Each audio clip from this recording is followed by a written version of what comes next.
La idea entonces de esta serie de webcasts es que sábado a sábado podamos conocer los fundamentos y podamos también realizar las prácticas necesarias con los cuales ustedes tengan las competencias para crear este tipo de interfaces. Revisamos un poco a Windows 8 como fundamento, orientado a nube o interacción de usuario natural. El sistema operativo pues, que está diseñado con interfaces. Estuvimos entonces con la parte sobre eso, vimos un poco de dónde vienen estos conceptos, por qué es necesario, vimos diferentes aplicaciones, vimos también que no solamente se pueden crear aplicaciones modernas bajo el concepto de Windows Store Apps, sino que también podemos hacerlas en las desktop applications, por ejemplo con Windows 65 Foundation, les enseño que sale un ejemplo, donde para Windows 65 Foundation XAML también es un elemento fundamental. El día de hoy nos acompañará otro Microsoft Student Content orientando en esta tecnología de capa de presentación que es vital que ustedes la conozcan. Igual tendremos una parte 2 el 29 de septiembre, dentro de 8 días. Estaremos entonces ya creando aplicaciones Windows 8 Store Apps para que no se la pierdan. Encontrarán toda esta información de los links para acceder.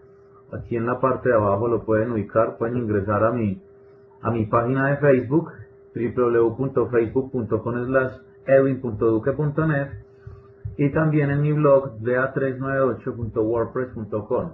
Ahí van a encontrar inclusive los accesos también a las charlas que ya pasaron, o la de hace 8 días, para si las quieren ver o si quieren ver los demos y demás. Y en mi blog pues van a encontrar algunos resúmenes de las charlas anteriores también. Igual revisaremos un poco de las metáforas que ya hablamos en la sesión pasada sobre WIMP y cómo pasamos entonces ahora a OGOM. También revisaremos un poco lo que es el patrón MVVM en la creación de este tipo de interfaces. Y las últimas sesiones pues estarán orientadas un poco a hacer algunos elementos más específicos de aplicaciones Windows 8, como la publicación, manejo de los types y las notificaciones. Posteriormente veremos cómo podemos combinar Windows 8 con Azure de una forma sencilla, cómo también podemos hacer aplicaciones muy potentes con ello. Tendremos una versión de Windows 8 con Azure, otra segunda versión. Luego tendremos otra sesión para estos Touch Apps que les mostraba hace 8 días.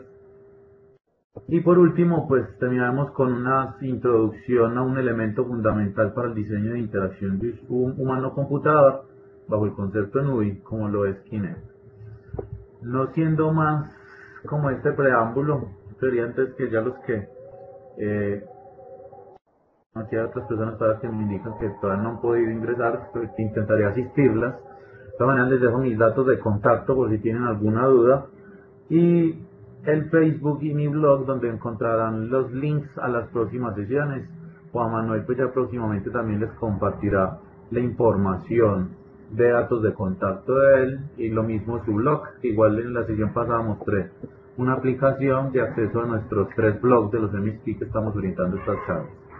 No siendo entonces más, le doy entonces paso a Juan Manuel para que inicie entonces con nosotros su sesión. Muchas gracias, Juan Manuel.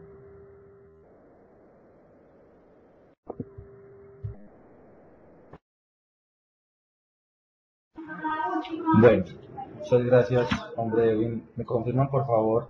Veo algunas preguntas que decían que se escucha con ruido, que no escuchaban como bien. ¿Me confirmas, Edwin, cómo escuchas? ¿Se me escucha bien? ¿De pronto ruido de fondo? ¿Aló?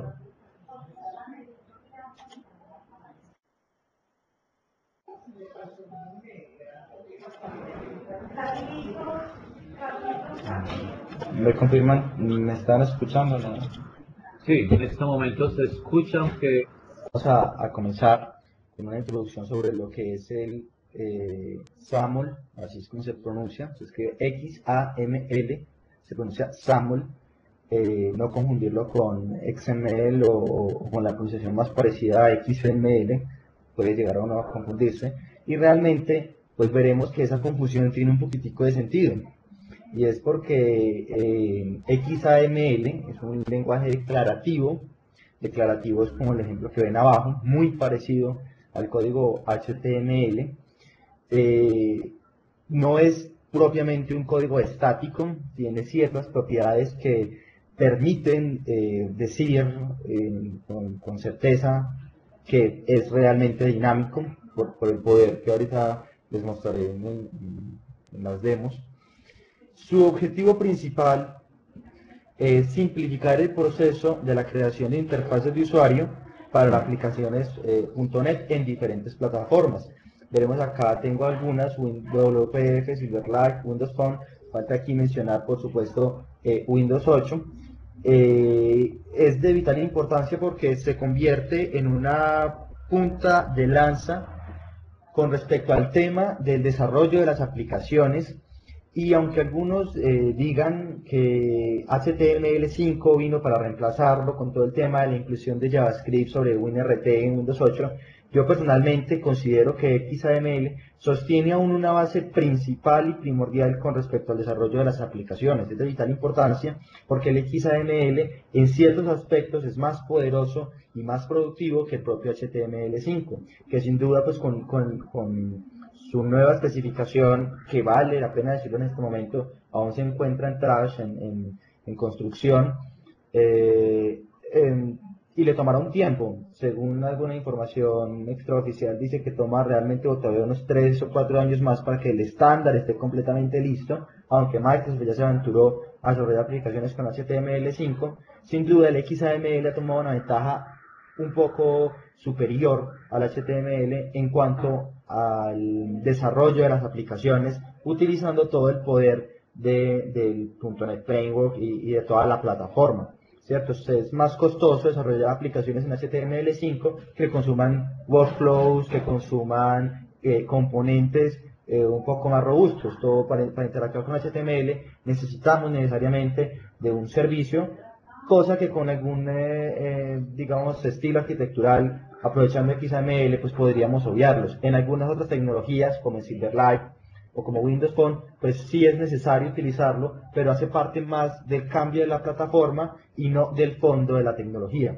Es como una principal diferencia. Y es que entre las diferentes plataformas en las que se ejecuta el código XAML, es factible encontrar ciertas diferencias, pero lo novedoso de este conjunto de plataformas es que al pasar de una plataforma a otra, sin importar mucho las diferencias, el fondo, como tal, la forma del XAML no varía, lo que permite a los desarrolladores, pues digamos, tomar una ventaja enorme en cuanto al tema del diseño de las aplicaciones. ¿De qué más viene la mano el XAML? Que serán unos temas que veremos en otras sesiones. El XAML permitió realmente dar unos pasos muy avanzados en temas con respecto a los patrones de diseño de interfaz de usuario, como son la vista modelo, modelo vista, que es algo muy similar al modelo vista controlador. Este modelo vista modelo permite crear aplicaciones que separen de forma muy concreta, muy lógica, el código que realiza la aplicación con respecto a la interfaz de usuario. Y allí hay digamos, unos aspectos muy importantes con respecto a qué es la lógica de la aplicación y qué es la lógica de la interfaz. No es que las interfaces gráficas no tengan código, eso realmente no es posible pues de una forma tan importante. Las aplicaciones, la capa de presentación de las aplicaciones también debe tener código, pero un código encargado más de esquemas de respuestas en la interfaz gráfica, encargarse de, digamos, algo que se podría llamar lógica de presentación, ¿cierto?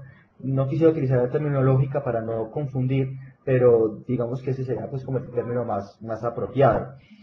Diferente a la lógica como tal de la aplicación, a lo que conocemos como la lógica del negocio, la lógica del dominio, que esa sí debe estar completamente abstraída de la presentación.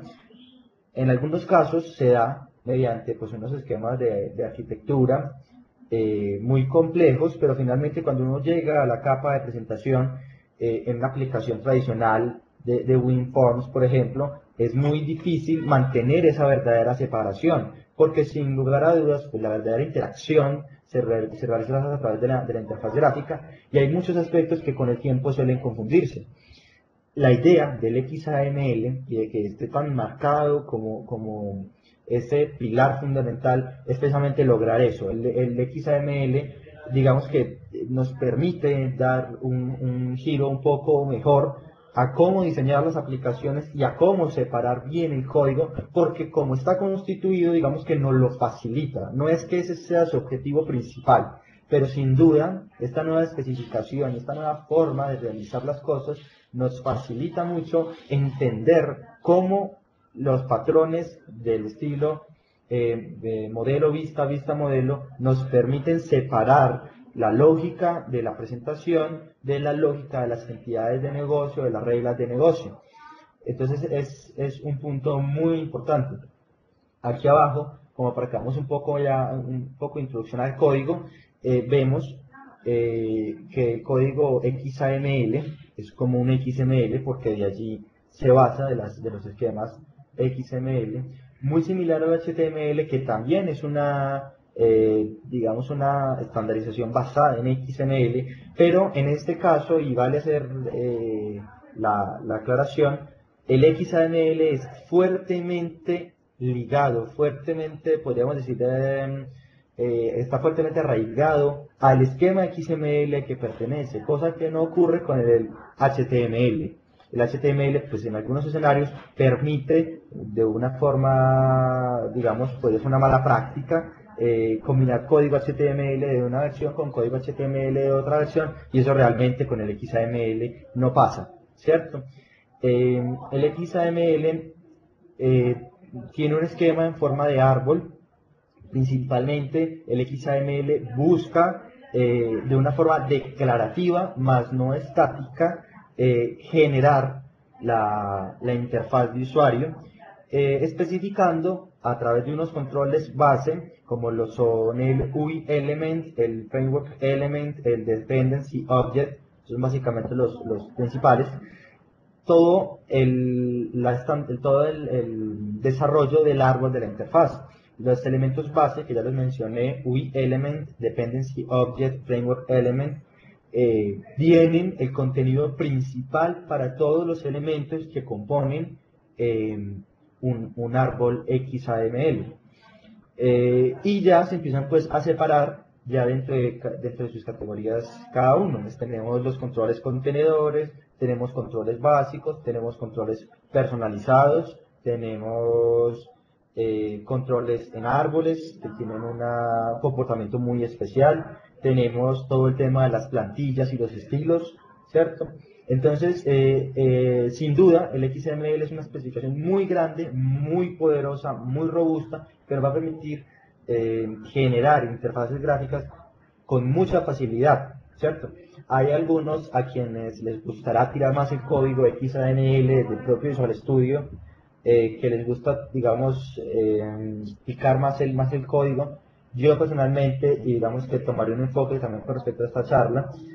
Con respecto al tema de la productividad, utilizaremos una herramienta llamada Expression Blend.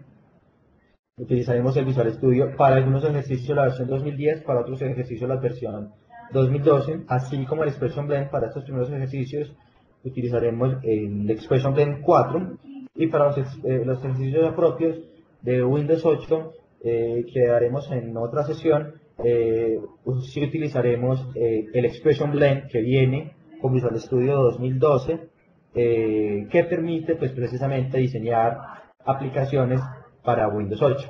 Voy a hacer aquí una diferencia aprovechando el Expression Blend 4, las versiones del 4 para atrás, requerían un licenciamiento adicional al Visual Studio.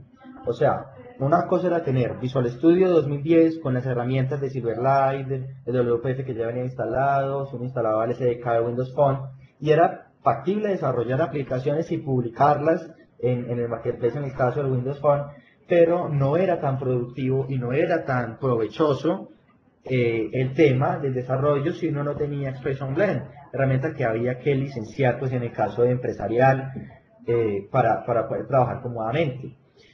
Con Windows 8, con la liberación de toda la plataforma de desarrollo, con los SDKs, Visual Studio 2012, y solamente la versión 2012, liberó consigo una versión especial de Expression Blend, que viene ya licenciada con la licencia de Visual Studio. Esa versión de Expression Blend solamente permite desarrollo para Windows 8. Que esa versión de Expression Blend esté allí no quiere decir que puedas utilizarla para desarrollo WPF ni Silverlight. Creo que Windows Phone, no sé con respecto al tema de Windows Phone 8, aún no se ha tomado muy clara la decisión con respecto al tema del SDK, pero por lo menos no con WPF y con Silverlight. ¿Por qué esta decisión? Pues en un lado, como tal, el producto Expression Blend, como producto independiente, aún no ha muerto. De hecho, hay una versión en este momento aún en desarrollo, en beta, Expression Blend, específica para WPF y para Silverlight. ¿Qué hay a favor? Que Visual Studio 2012 ya viene con un muy buen diseñador de WPF y Silverlight.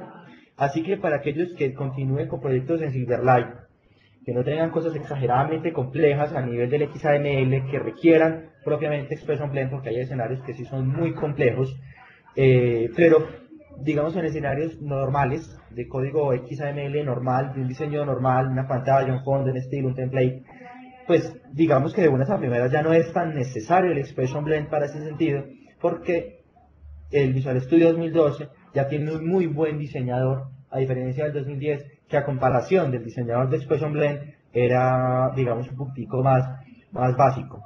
El Visual Studio 2012 ya, digamos, que nos libera pues con ese potencial, y digamos que no es que no sea necesario el Expression Blend de ahora en adelante, pero digamos que no se vaya tan impactado el tema, y eso tiene un fondo realmente que digamos yo lo considero una parte buena respecto al licenciamiento de la herramienta Expression Blend en Latinoamérica.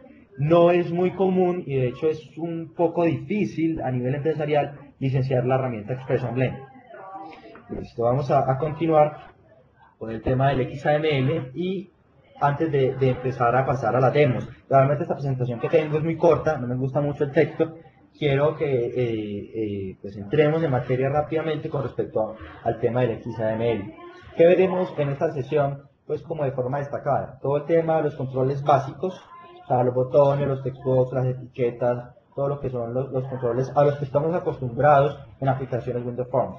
Y los controles contenedores. Los controles contenedores son controles en este caso especiales que fueron naciendo a través de la especificación del XAML con el tiempo.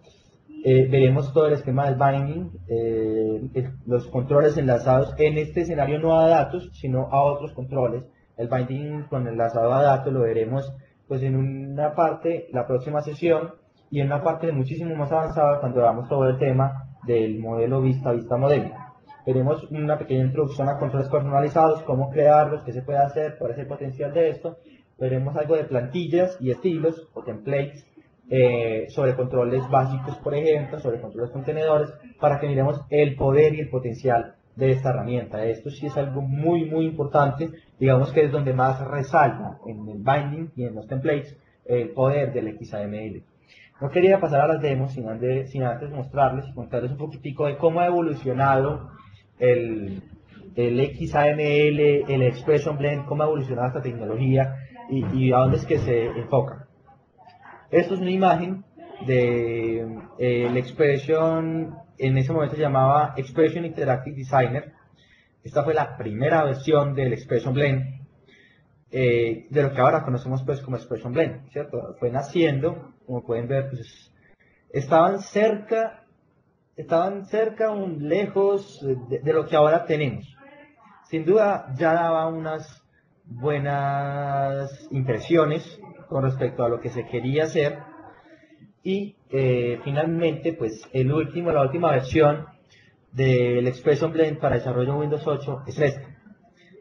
De un avance, pues estamos hablando de unos buenos años, por lo menos unos 6 o 7 años de avance con respecto al tema del diseñador, y eso también se ve, digamos, en el tema del desarrollo, los tiempos de carga, el comportamiento de las aplicaciones, no solamente a nivel del blend, sino a nivel de la ejecución como tal, de la interpretación del código XAML en la plataforma de ejecución. Bueno, entonces en este momento pasaremos a las demos, comenzando entonces con este derrotero que ya les había comentado: controles básicos, contenedores, binding, controles personalizados y templates.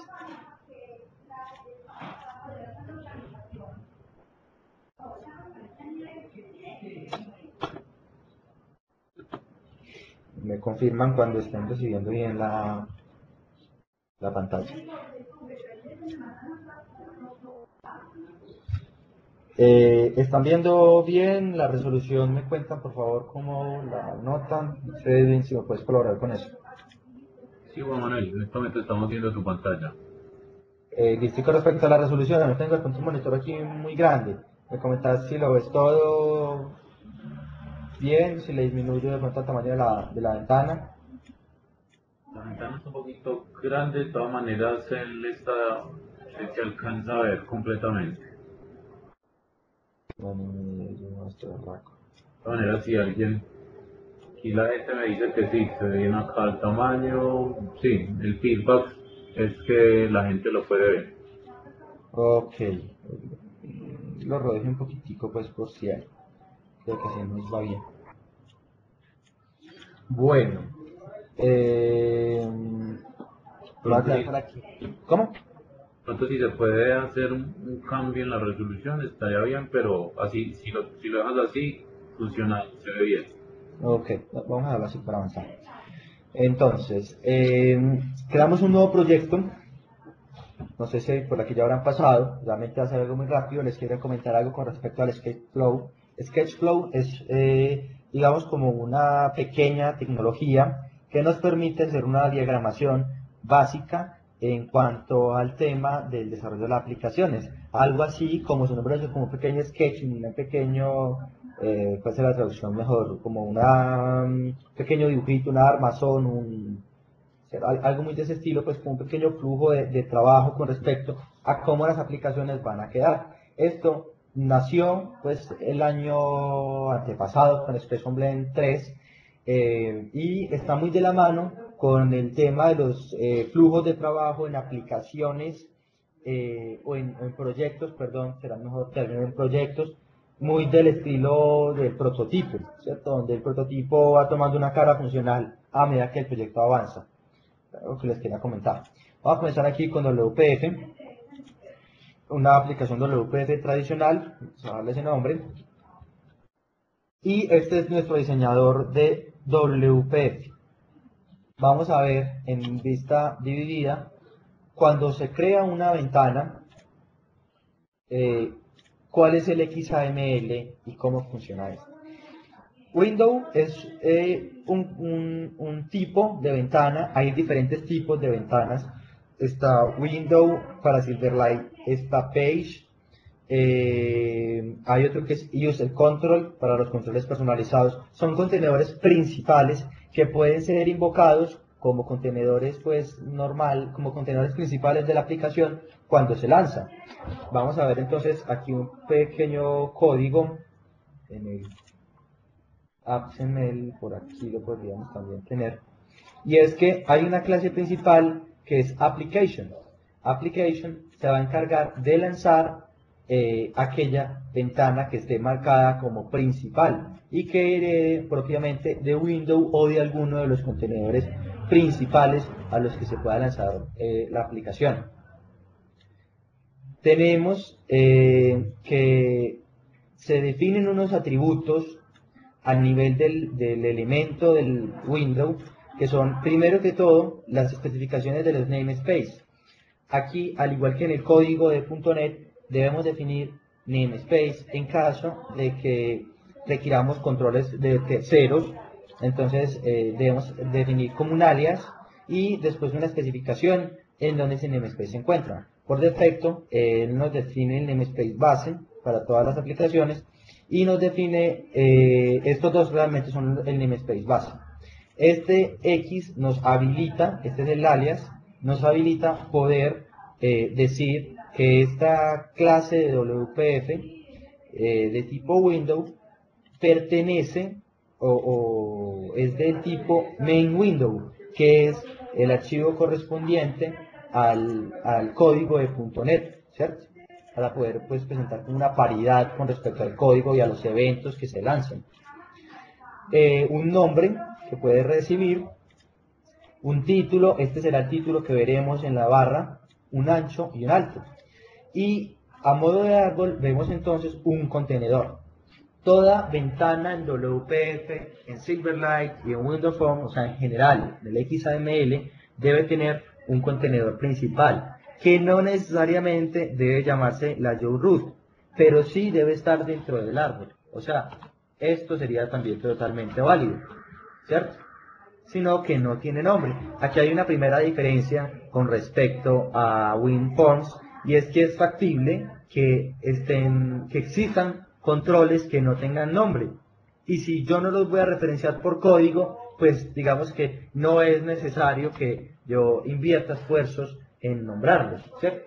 Muchas veces porque las interfaces en XAML empiezan a adoptar un árbol de controles muy profundos con respecto al diseño pues, de la interfaz, lo cual hace muy tedioso estar nombrando los controles. Si son botones o campos de texto con los que uno interactúa, pues aunque están en esta misma condición donde no es necesario nombrarlos, lo ideal, lo recomendable sí es nombrarlos, porque eso es en parte de la interacción.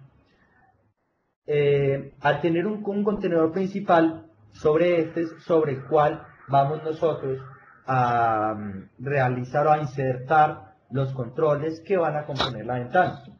Vamos a dar una pequeña mirada a este contenedor.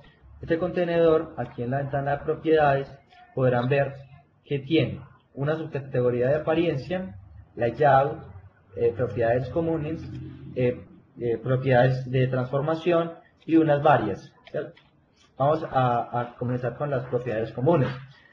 En este caso tenemos el cursor y es para saber qué tipo de cursor se ubica pues sobre el contenedor cuando se posicione sobre él.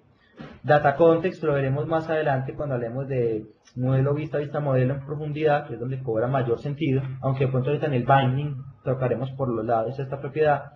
Si está habilitado o no, esto es lo que queda enable en WinForms, es aquí is enable.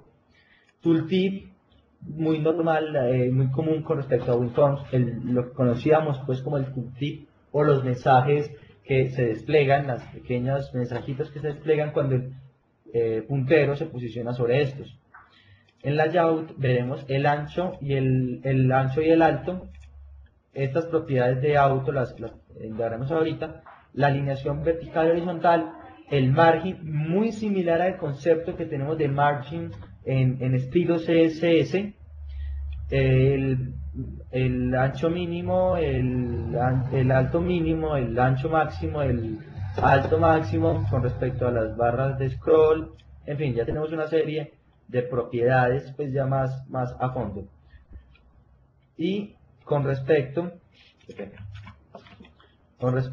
a las propiedades de apariencia, tenemos en este escenario la opacidad, que corresponde al grado de visibilidad que tiene este control y los que estén dentro de él. Ahorita lo veremos. La visibilidad, esto en WinForms era visible y era true o false. Aquí es visible, hidden o collapsed. Una serie de efectos, esto lo indagaremos más adelante. Y tenemos aquí en la parte de brushes, tenemos colores de fondo y máscaras de opacidad. Esto no las tocaremos por un momento.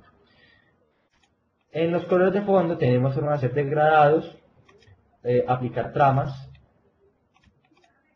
con respecto a una imagen, aquí no tengo ninguna cargada, y colores predefinidos. Aquí ya empezamos a tocar un poco los temas de los diccionarios de recursos para la aplicación. ¿Qué tendremos entonces sobre este contenedor de tipo grid? podremos arrastrar sobre este contenedor de tipo grid, en este caso un botón.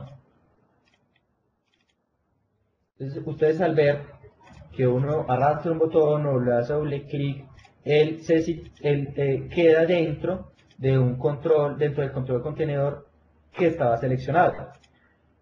Por defecto se posiciona en la ubicación 00, pero ya es factible moverlo y él establecerá las coordenadas.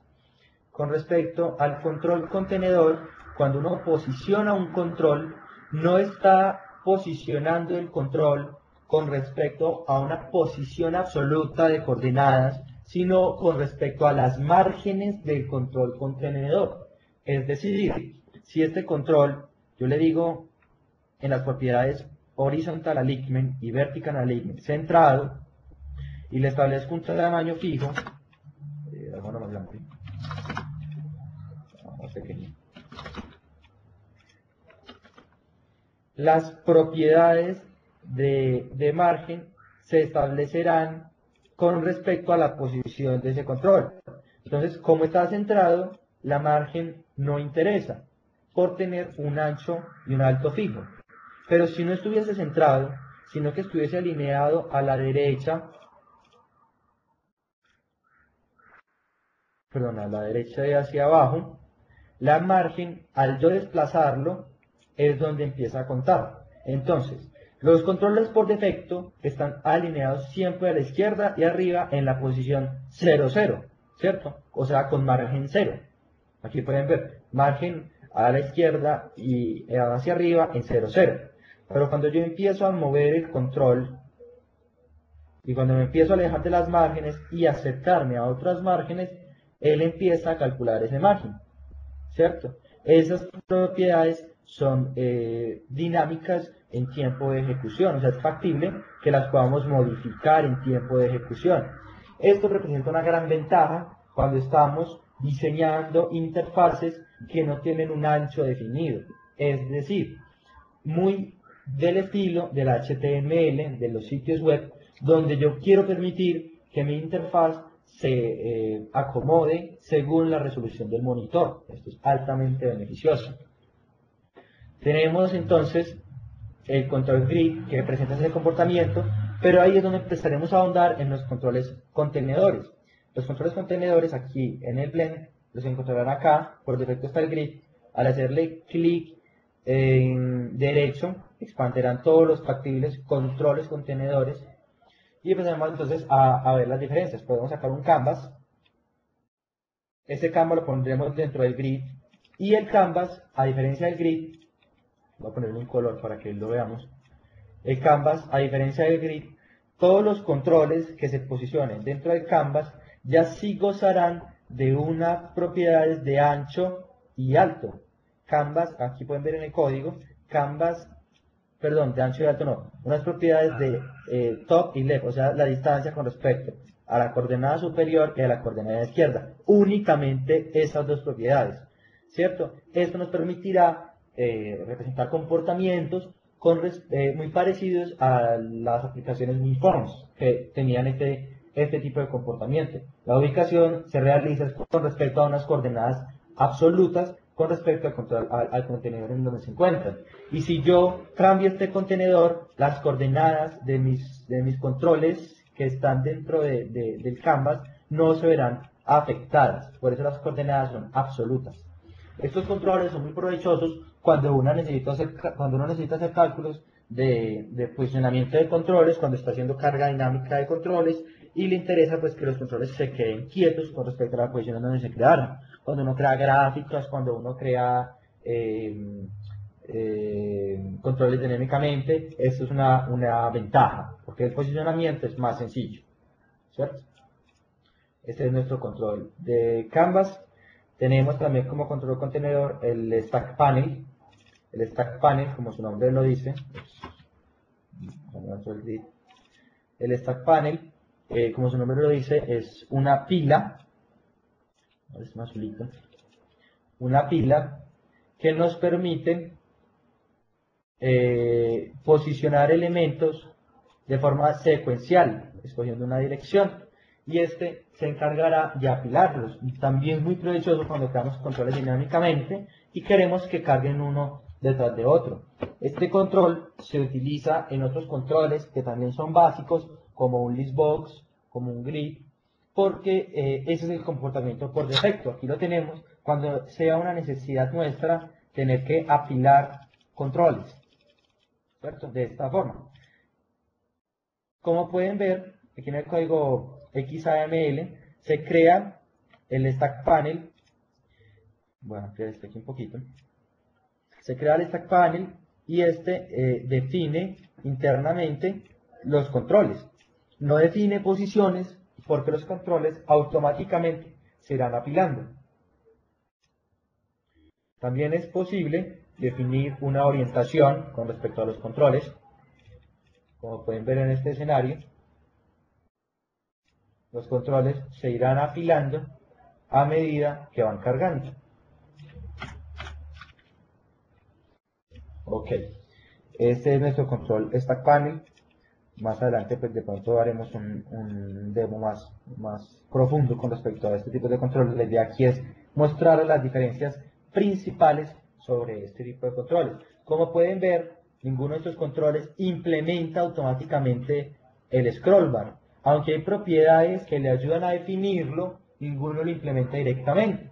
Y es porque tenemos un contenedor que es el scroll viewer. El scroll viewer es un control vacío que solamente permite posicionar un control contenedor a la vez, y aquí veremos el ejemplo. Tengo el scroll viewer, no, aquí no me quedo dentro del stack panel, y voy a posicionar el stack panel dentro del scroll viewer, ¿cierto? Y como pueden ver, aquí falta algo, y es que tengo que decir que el tamaño es automático. Ahorita les mostraré cómo funciona esta parte, y le diré al stack panel que me permita mostrar los scroll bars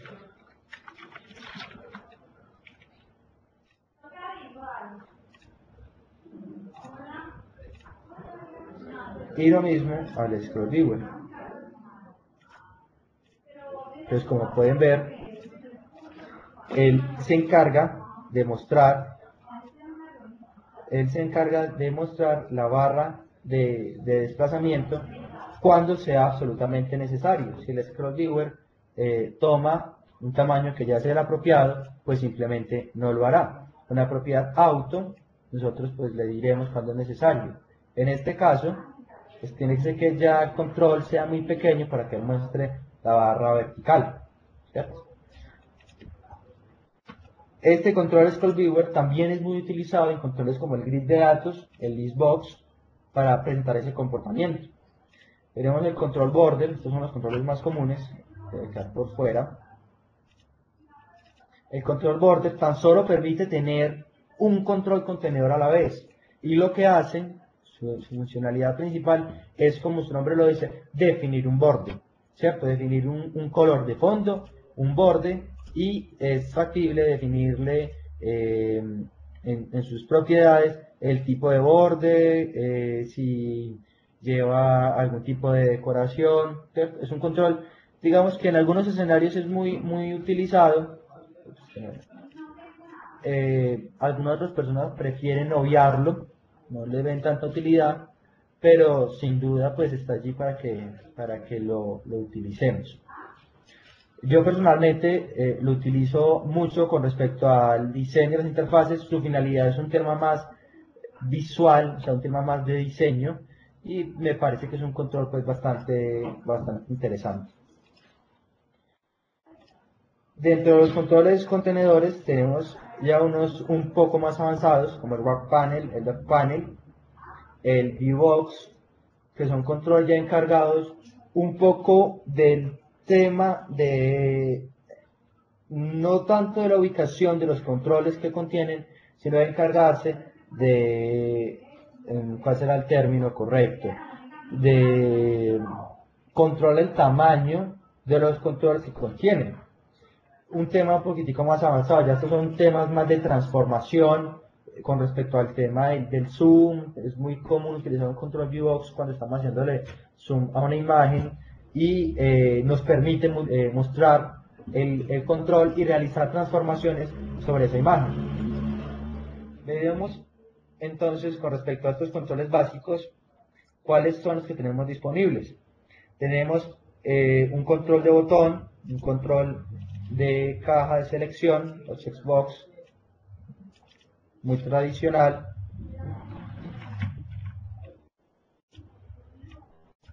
Tenemos también un control de combo que puede estar enlazado a datos o se puede llenar manualmente. Tenemos un control de listbox, de igual forma se puede llenar manualmente. Bueno, en este escenario nos ocurrió que como el combo box estaba seleccionado y los ítems del combo box puede ser cualquier UI element, pues él no lo puso automáticamente. Entonces, como pueden ver, la lista desplegable del combo box está mostrando el listbox. Simplemente cuando nos ocurran este tipo de cosas, los podríamos mover. Como pueden ver, el árbol del XAML es bastante dinámico.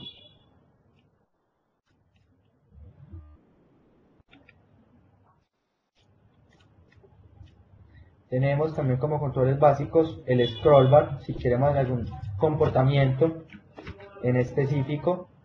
No se encarga, este es el mismo scroll bar que utiliza el scroll viewer, pero este nos encargará de hacer el comportamiento de forma automática. Este es más bien por si queremos un control, el cual nos lance un evento cada vez que se modifique pues su posición. Muy del estilo de, por ejemplo, un aplicador de color. Que si lo muevo, lo subo, lo bajo, entonces él aplique un color diferente cada vez. Es algo factible. El slider, que es un control muy parecido al que les acabo de mencionar, muy de la línea del scroll bar. De hecho, el slider internamente es un scroll bar, sino que está modificado en su presentación. Un tab control para regresar pestañas, ¿cierto? Al cual se le pueden adicionar pestañas y eliminar dinámicamente. Las podríamos modificar para poner el botón de cerrado automáticamente aquí al lado de la pestaña. Cuando estemos en el tema de los templates podremos ver un poco más a fondo este tema. Y un grid splitter muy parecido a los splitters a los que estábamos acostumbrados en WinForms. Este control realmente es muy poco utilizado, o por lo menos yo personalmente lo he visto muy poco en ejecución. Entonces, estos son básicamente los controles básicos y los controles contenedores. Bueno, qué pena, se me escapa acá el tema de los text blocks, que son los conocidos labels en WinForms. Y los text box, las cajas para ingresar texto. Bueno, qué pena, aquí estoy cometiendo un pequeño error, es que todo me está quedando dentro del tab, sobre todo de estar acá. Un text box, un text block. Tenemos también un password box.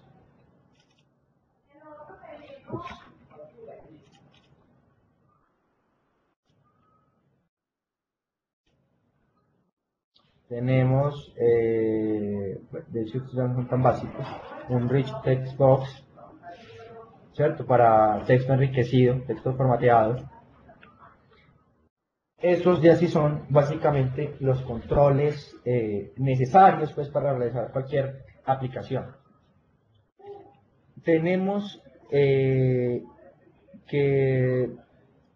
el motor de procesamiento del XAML es bastante fuerte en el tema de los enlazados, no solamente enlazados a datos, sino en todo el tema del enlace entre controles. Y eso será el primer tema del binding que veremos. Voy a dejar aquí básicamente, voy a eliminar este contenedor, voy a crear un nuevo contenedor y vamos a hacer un pequeño ejemplo de binding. Tendremos un text box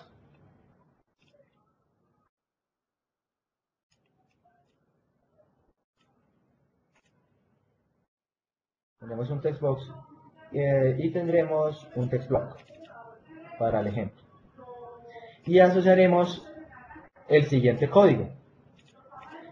Perdón, el siguiente código no, la siguiente expresión en el binding. y les voy a mostrar aquí en el split cómo ocurre.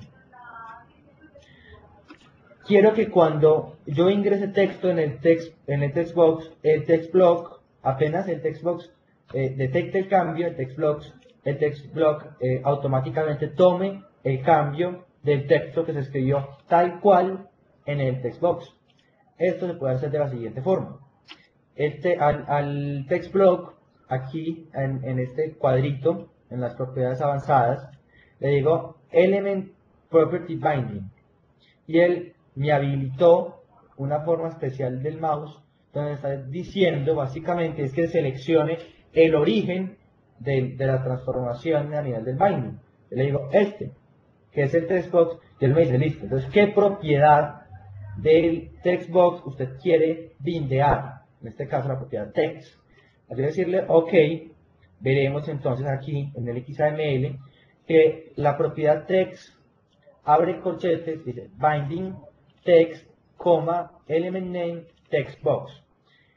Aquí hay algo muy especial, es que cuando uno hace un binding y no ha puesto nombre a los controles, él automáticamente lo hará. En este caso, él le puso text box. Cuando esto ocurra, él empezará a nombrar las cajas de texto con números incremental hasta que pues, uno deje de nombrar. El text block no suplió ese cambio, sigue diciendo no name, básicamente no tiene nombre, ¿cierto? ¿El por qué hace esto? Para poder indicar en la expresión del binding cuál es el elemento de origen que tendrá el cambio para que se realice la transformación. Y lo que vemos es que la propiedad del text block automáticamente queda con una linecita amarilla. Eso nos quiere decir que hay un binding. Entonces veamos esto en ejecución. Podemos de hecho compilar desde el expression blend. Yo aquí no tengo ninguna instancia de Visual Studio. Él generará un .exe tradicional de .NET que tiene la aplicación del OPF, en este caso el IGF5, y él nos va a levantar la aplicación, la cual voy a compartir por acá.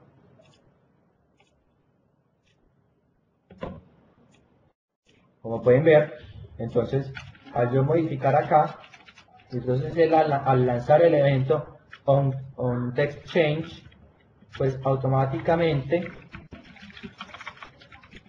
está realizando el cambio. Esto se realiza gracias a una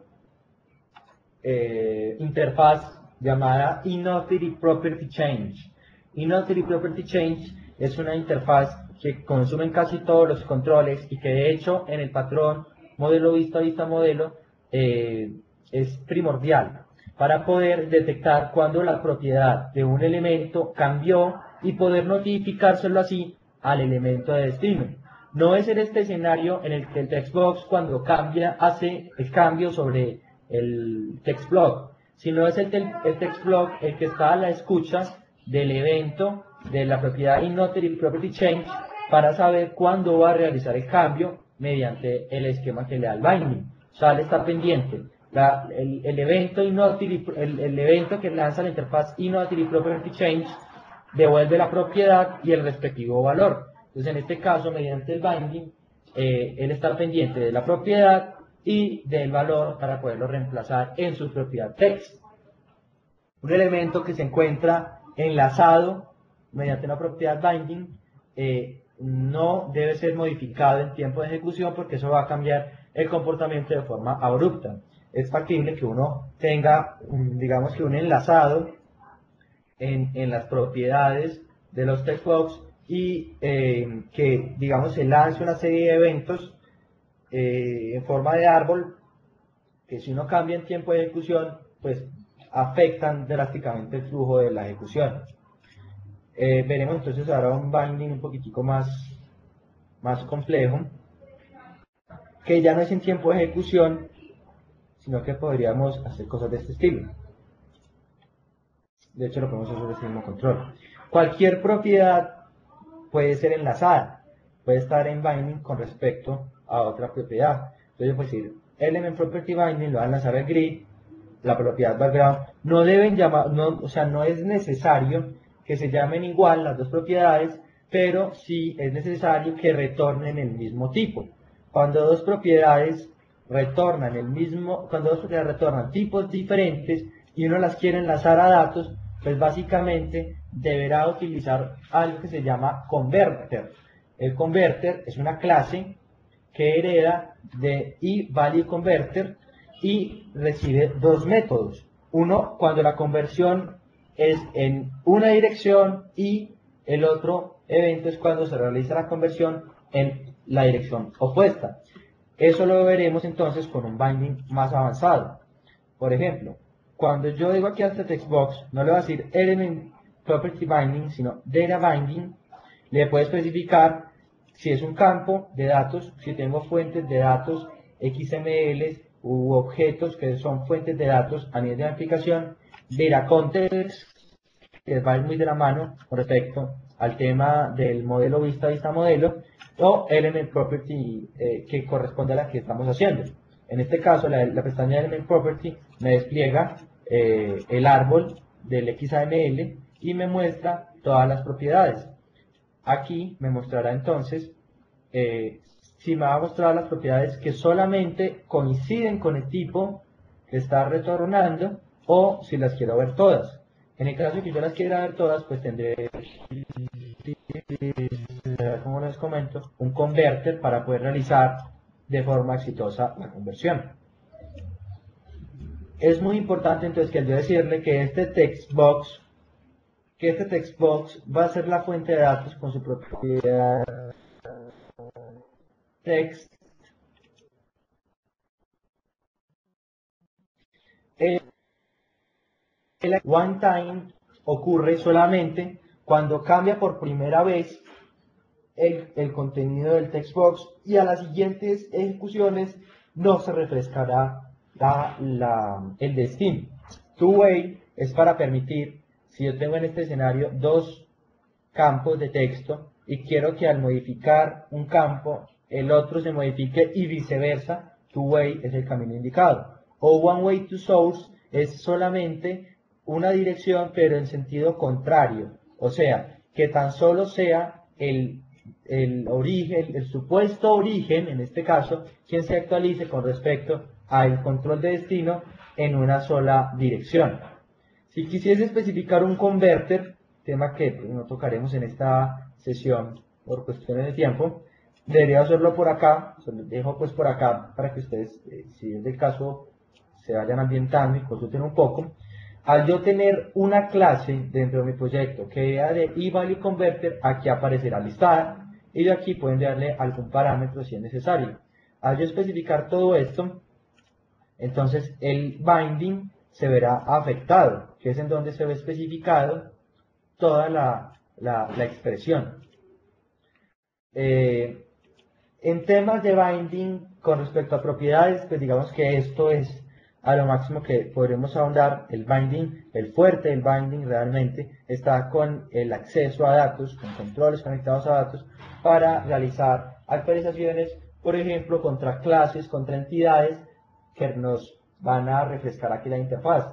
Algo muy parecido a lo que hacíamos con los controles databound de WinForms, siendo este data binding un poquito más avanzado, porque no requiere del desplazamiento de un evento propio de la interfaz, a excepción del Innovative Property Change, para realizar el refresco de los datos.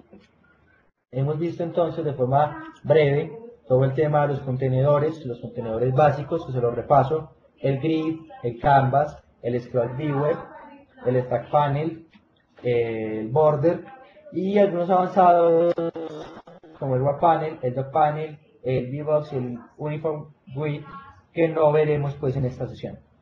Como controles básicos, textbox, rich textbox, password box son los controles básicos. Muy importante, un aspecto pues a tener en cuenta es el tema de las plantillas. Aquí haremos un pequeño ejemplo. El tema de las plantillas, acá, es de gran ventaja para las aplicaciones ricas con respecto a la interfaz gráfica. Por ejemplo, yo este botón, que es un botón pues digamos tradicional, quisiera cambiarle la forma. Entonces vamos a hacerle clic derecho, editar template, editar una copia. Él nos va a pedir darle un nombre a este estilo, a este nuevo template, y darle un key para tener dos alternativas. Con respecto a un key, es porque yo este estilo se lo pueda aplicar a muchas instancias de los controles, o apply to all, que son estilos anónimos, que básicamente se convertirá en el estilo que se le aplicará a todos los elementos que coincidan con el tipo del estilo.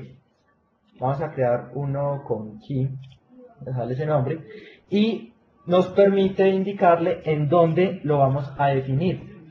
Definirlo ya es un tema con respecto a algo que se conocen como los diccionarios de recursos. Con respecto a los diccionarios de los recursos, y es en donde nosotros tendremos definido el estilo como tal, que también es un XAML. El tema es que nosotros los diccionarios los podemos definir a nivel de la pantalla actual de la ventana, a nivel del documento, a nivel de la aplicación en nuestra clase application, o podríamos crear un nuevo diccionario de recursos, algo muy parecido al concepto que manejamos con respecto a las hojas de estilo CSS. Vamos a definir este en el mismo documento para poderlo ver con facilidad. Y básicamente lo que observamos es que yo ya no tengo control de la interfaz, sino solamente de esto que hay aquí adentro. Estos controles, pues como tienen un estilo por defecto con respecto al sistema operativo, digamos que aquí no son modificables así de unas a primeras. Lo que haremos en este escenario es, primero, vamos a verificar que hay un control llamado Content Presenter que se encarga de presentar el contenido que tiene el botón, ¿cierto? Y al yo insertar otros elementos, por ejemplo, vamos a insertar primero un contenedor como elemento principal. Vamos a insertar, creo que este contenedor sea un border. Yo puedo cambiar dinámicamente un contenedor, dándole clic derecho, change layout type, y aquí puedo especificar otro. Así no tengo que borrar y volver a crear, simplemente cambia de tipo. Y sobre este podemos ya entonces especificar, digamos por ejemplo, un color del fondo. ¿Cierto? Podemos especificar un color de borde, qué sé yo, cualquier vaina. Hay que decirle que el borde es de por lo menos un píxel para poder que se vea. No, así no se vería, voy a ponerlo en azul. Y vamos, dentro de este control, vamos a lanzar un content presenter. Cuando no haya un control propiamente aquí en la barra de los controles, podríamos aquí especificar en search un content presenter.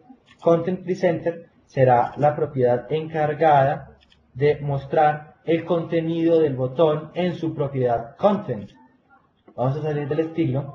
Para devolvernos en el árbol del estilo, utilizamos esta barra superior y nos vamos devolviendo. Si volvemos a button, básicamente pues ya estaremos de nuevo en el flujo tradicional. Vamos a ver qué tanto va a cambiar. Entonces, como puedes ver, al especificar cualquier contenido dentro de content, él se va a encargar de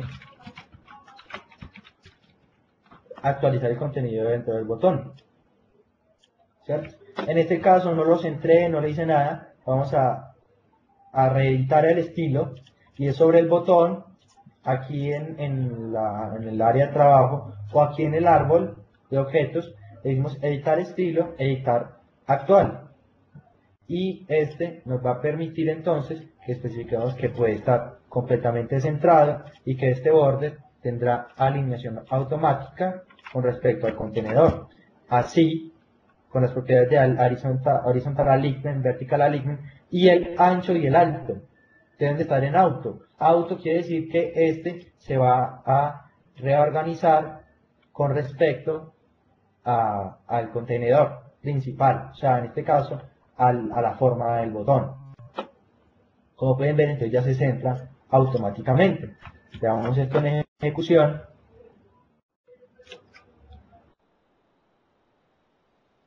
Ya está corriendo. Sí, de hecho ya estaba corriendo. Vamos a volverlo a lanzar.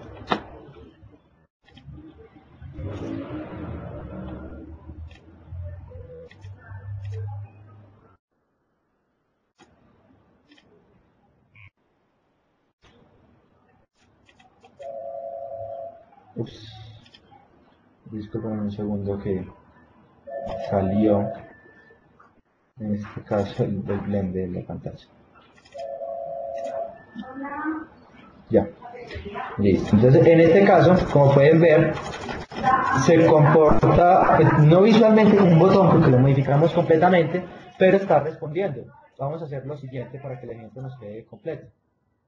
Este de arranco.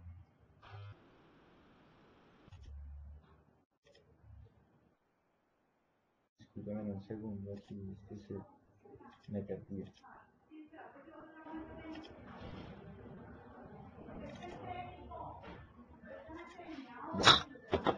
Qué pena. Vamos entonces, en este caso, a definir un evento. Los eventos para los controles se definen por acá, en la pestaña de propiedades. Aquí tenemos como un toggle button, un botón de cambio estado que nos lista todos los eventos. Aquí, muy rápidamente, si hacemos un doble clic, él nos abrirá la lista de código. Esta lista de código de Blend no es la mejor de todas, pero digamos que es básicamente funcional, ¿cierto? Para esto es mejor utilizar el Visual Studio. Ahora también lo podemos hacer acá. Textbox mejor acá. Este que tiene el binding. Entonces aquí, básicamente, podemos decir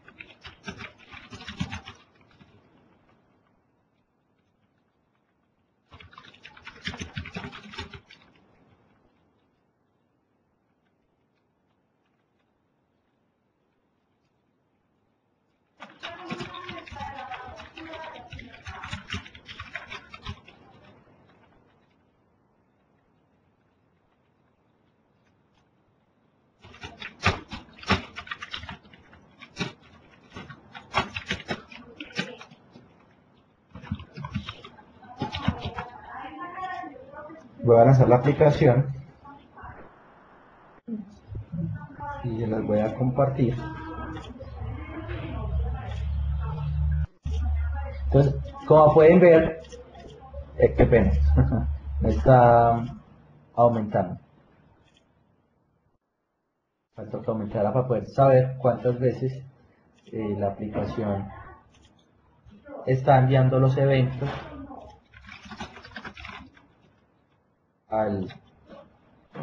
al código. Voy a volver a compartir.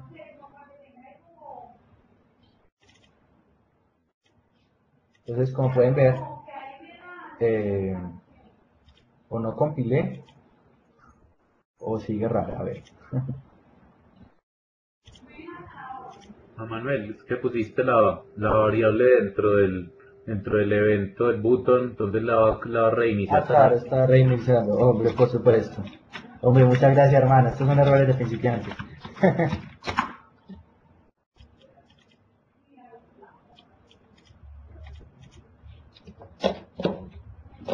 Listo. No, es que espera, se me tiene un poco confundido este hecho de estar compartiendo acá. Se me vuelve un poquitico más complejo estar cambiando aquí de ventana. Es un poquitico complejo acá. En un segundo yo vuelvo y comparto esta acá. Listo. Entonces, ahora sí. Gracias al estudio de Edwin Duque tenemos entonces un contador hecho con los eventos. Como pueden ver, se sigue comportando como un botón tradicional, ¿cierto? Pero con un aspecto, pues digamos que diferente. No muy diferente porque así no lo hicimos, pero ya será más creatividad de cada persona para hacer aquí pues una animacióncita, poner algo pues un poquitico más bonito, ¿cierto? Quisiera hacer una salvedad, ya que mi tiempo está un poco corto. Algunas personas se han empeñado en decir que XAML es algo así como una competencia para el Flash y lo han referenciado muchísimo más cuando salió Silverlight. En realidad no es así y son cosas completamente distintas.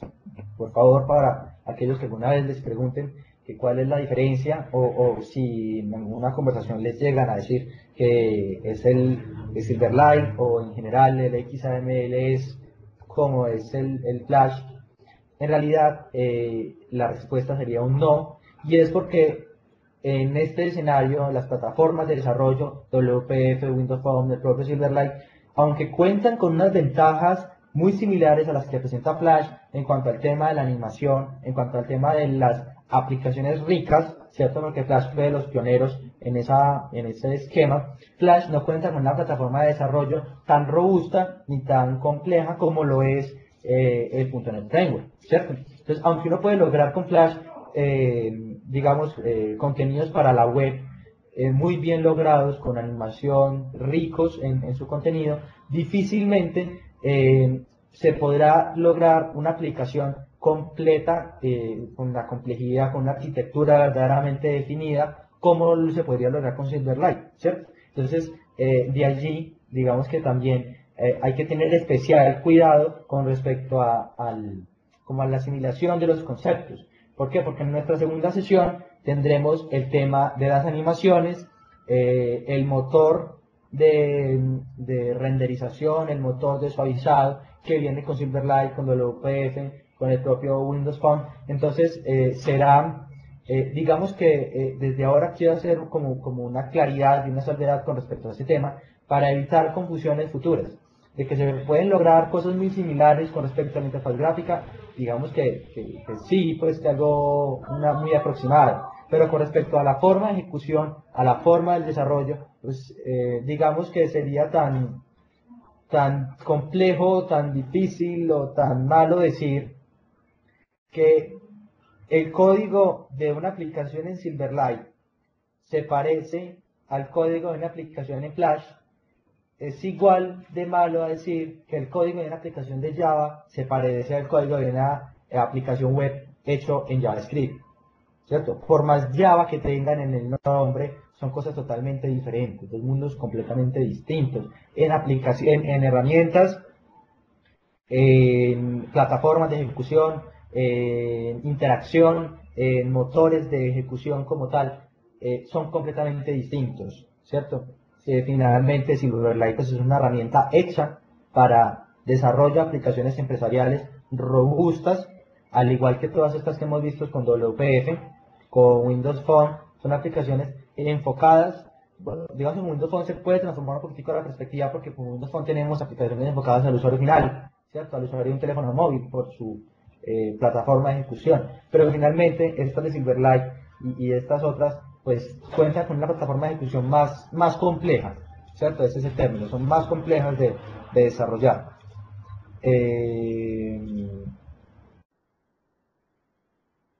¿Se puede ejecutar Silverlight sobre Android? No. No, y el hecho principal viene en que Silverlight se ejecuta en un sandbox. Esa fue una pregunta que nos hizo nuestro amigo Oscar. No se puede ejecutar, y es por el sandbox de Silverlight está hecho solamente, o Microsoft solamente ha hecho ese plugin para Mac y para Windows. Por ende, para Windows Phone de una forma, digamos, un poquitico diferente. No es que una aplicación hecha en Silverlight vaya a correr sobre Windows Phone de una forma natural. No. Silverlight se convirtió en la plataforma de ejecución de las aplicaciones hechas sobre Windows Phone, pero de forma embebida dentro de un navegador propio del Windows Phone. Silverlight no se puede ejecutar sobre Android porque no hay un plugin, y aunque se han hecho esfuerzos, este señor Miguel de Icaza comenzó un proyecto hace ya un tiempo llamado Mono, y de Mono, que era una especificación abierta del .NET Framework, antes de que el .NET Framework fuera también open source, Mono intentó pues ponerse a la par para generar un compilador que permitiera pues compilar y ejecutar aplicaciones de .NET sobre Linux. De allí salió una iniciativa que se llamó Monodroid, que buscaba básicamente esto mismo, ejecutar aplicaciones Silverlight sobre Android. Pero digamos que eso es otro mundo. Entonces, oficialmente y como recomendación, les digo, no se deben ejecutar aplicaciones Silverlight sobre Android porque no hay una plataforma oficial y a la par que lo complemente. sea, digamos que Monodroid se demorará mucho en llegar a Silverlight 5, y de hecho creo que Monodroid, para uno poder desarrollar sobre Monodroid, debe tener un licenciamiento especial directamente pues con la gente de Mono, y eso pues digamos que cuesta un dinero adicional que digamos que en un proyecto empresarial no sería como tan válido. El Mono también sacó una especificación para iPhone, se llamó Mono Touch, también como parte pues como de esa iniciativa, y salió asimismo algo que se conoció como Moonlight. Moonlight es el desarrollo de un plugin de Silverlight para Linux. Todos han sido pues proyectos con un objetivo principal y muy claro, que es ejecutar aplicaciones de Silverlight en entornos open source, pero digamos que por su misma naturaleza pues siempre están un poco atrás con respecto al estándar oficial, al estándar no, a la versión oficial de la tecnología. Es por eso que es difícil, digamos, decir con certeza que uno puede desarrollar la aplicación de Silverlight para un público en Android, o para un público en iPhone, o para un público en Linux. No es lo ideal, no es lo ideal, no por lo menos hasta que la iniciativa Mono tome una verdadera ventaja con respecto a la ejecución de las aplicaciones. Bueno, señores, ya creo que esto es todo, pues por lo menos de mi parte. No sé, Edwin, si tendrá algo que añadir. Bueno, no comentarles a todos igual que agradecerles. Aún así tienen preguntas, pues estaremos aquí unos minutitos respondiéndolas. Para algunos de pronto que me han escrito, de pronto los demos son rápidos debido a que por el tiempo, pero la grabación va a quedar en nuestro portal de Microsoft Events y podrán ver paso a paso pues todo lo realizado en esta sesión. Bueno, aquí quedan como los datos de contacto. Recuerden, para las próximas sesiones encontrarán los links en mi blog o en la página de Facebook. No tienen que tener cuenta de Facebook para verlo. Aunque para que les lleguen notificaciones, pues si tienen cuenta en Facebook, pues le dan like a mi página y les estará llegando dichas actualizaciones. Una vez más, agradeciéndoles su asistencia. Nos estaremos viendo entonces el próximo sábado. Continuaremos con la construcción de aplicaciones para Windows 8, interfaces modernas. Ya habíamos hecho una la vez pasada, entonces continuaremos el próximo sábado añadiéndole muchas más funcionalidades y aprendiendo otros elementos de Windows 8. Por mi parte tampoco sería más.